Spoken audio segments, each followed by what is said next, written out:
محترم دوستوں، بھائیوں، بزرگوں، اللہ تبارک و تعالیٰ اس آیت کریمہ میں آقا کریم سرور کائنات صلی اللہ علیہ وسلم سے مخاطب ہے اور فرمایا محبوب، ہم آپ کو رسولوں کے واقعات سناتے ہیں، کس لیے مَا نُثَبِّتُ بِهِ فُؤَادَکَ، تاکہ اللہ تبارک و تعالیٰ اس کے ذریعے آپ کے دل کو مضبوط فرما دے۔ علماء نے اس آیت کریمہ کے تحت دیکھا کہ اللہ کے محبوبوں کے واقعات ذکر کرنے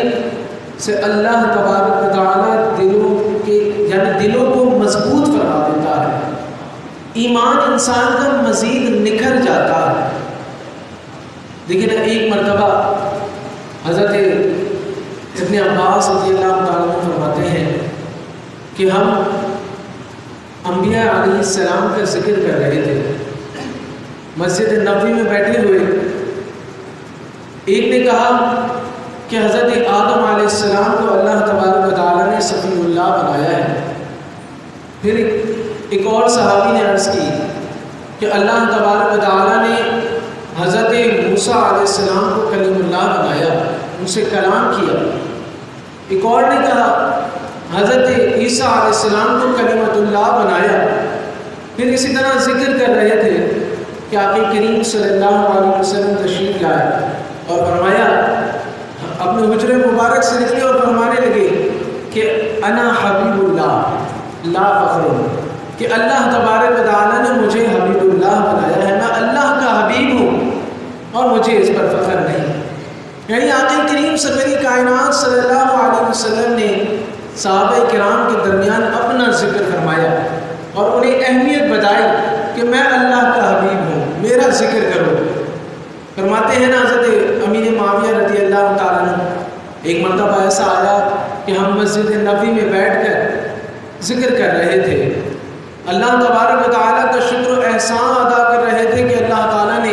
حضور نبی کریم صلی اللہ علیہ وسلم کو ہمارے درمیان بھیج کر ہم پر کرم فرمایا، فضل فرمایا، ہم پر احسان فرمایا، ہمارے لیے آسانیاں کر دیں کہ آقا کریم سرور کائنات صلی اللہ علیہ وسلم حجرہ مبارک سے تیزی سے باہر آئے اور فرمایا، اے میرے صحابہ، آخر کس چیز کا ذکر کر رہے ہو؟ تو صحابہ کرام نے عرض کیا، رسول اللہ صلی اللہ علیہ وسلم، ہم آپ کے آنے کا ذکر کر رہے ہیں کہ اللہ تعالیٰ نے کتنی رحمتیں آپ کے آتے ہی ہم پر نازل فرما دی، ہم پر کتنا کرم فرمایا ہے۔ تو آقا کریم صلی اللہ علیہ وسلم نے فرمایا، میرے صحابہ، تمہارے اس ذکر کے سبب سے اللہ تعالیٰ فرشتوں میں تمہارا فخر کر رہا ہے، تم پر فخر کر رہا ہے۔ ذرا آپ دیکھیے تو صحیح کہ فرش پر جب حضور علیہ السلام کے نام لیوا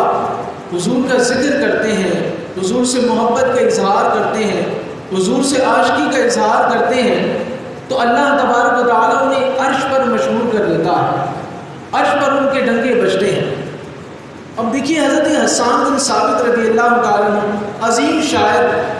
حضور نبی کریم صلی اللہ علیہ وسلم کی بارگاہ میں حاضر ہوئے، عرض کی، یا رسول اللہ صلی اللہ علیہ وسلم، میں نے آپ کے لیے اشعار لکھے ہیں۔ آقا کریم صلی اللہ علیہ وسلم نے اتنے راضی کہ فرمایا ان کے لیے ممبر بچھایا جائے، آپ کے لیے ممبر بچھایا، آپ کو اس میں بٹھایا اور تمام صحابہ کرام موجود ہیں اور وہ آقا کریم صلی اللہ علیہ وسلم کی بارگاہ میں عظیم الفاظ پیش فرما رہے ہیں۔ فرماتے ہیں، خلقت مبرأ من کل عیب، اے محبوب، اللہ تبارک و تعالیٰ نے آپ کو ہر عیب سے پاک پیدا فرمایا ہے، کأنک قد خلقت کما تشاء۔ ہمیں ایسا لگتا ہے کہ اللہ تبارک و تعالیٰ نے آپ پر چھوڑ دیا تھا کہ جیسے آپ چاہتے ہیں ویسے تیار ہو کر دنیا میں تشریف لے جائے، اور حضور علیہ السلام خوش ہو کر،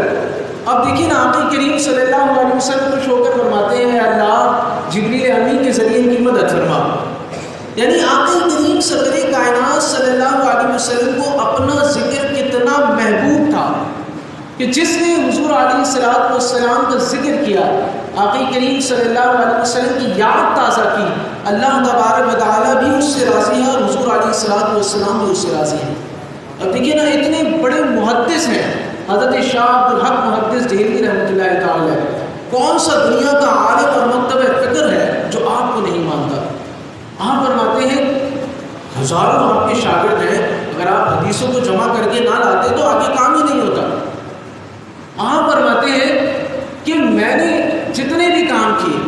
مجھے کسی پر بھروسہ نہیں کہ اللہ تعالیٰ مجھے بخش دے گا۔ ہاں ایک وجہ ہے کہ اللہ تعالیٰ مجھے بخش دے گا کہ میں جیسے ہی آقا کریم صلی اللہ علیہ وسلم جب میلاد کا مہینہ آتا ہے تو محافل میں شرکت میں تیزی کر دیتا ہوں، وہاں جاتا ہوں اور آقا کریم صلی اللہ علیہ وسلم کا فرمان سناتا ہوں، وہاں سنتا ہوں، مجھے امید ہے کہ اللہ تبارک و تعالیٰ اس سبب سے مجھے بخشے گا۔ آپ دیکھیے نا پیچھے بات وہی کبھی آ رہی ہے نا بات کہ آقا کریم صلی اللہ علیہ وسلم راضی ہو جاتے تھے، اللہ کی رحمت اترنا شروع ہو جاتی تھی۔ تو یہ حضور کا ذکر کتنا خاص ہے کہ اگر آج ہم آقا کریم صلی اللہ علیہ وسلم کا ذکر کر رہے ہیں اور کرتے ہیں تو اللہ تبارک و تعالیٰ آج بھی ہم پر رحمتیں برسائے گا۔ اور جو شخص حضور نبی کریم صلی اللہ علیہ وسلم کی اتباع میں اتر جائے تو بتائیے اس کو اللہ تبارک و تعالیٰ کیا انعامات سے نوازتا ہوگا، کیا کچھ اللہ تبارک و تعالیٰ اس کو عطا کرتا ہوگا۔ تو اللہ تعالیٰ ہمیں حضور نبی کریم صلی اللہ علیہ وسلم کا ذکر کریں اور ساتھ ساتھ آقا کریم سرور کائنات صلی اللہ علیہ وسلم کی اتباع کی کوشش کرنے کی بھی توفیق نصیب فرمائے۔ اور چھوٹی چھوٹی باتوں پہ ہمیں چاہیے کہ ہم شروع کریں، اور اس انداز میں کہ پانی بھی پی رہے ہیں تو 3 سانس میں اس انداز میں پیے کہ آقا کریم صلی اللہ علیہ وسلم کی سنت ہے۔ نماز سے پہلے سنت موقعات کو ادا کریں تو یہ اس خوشی کے ساتھ کہ حضور علیہ السلام نے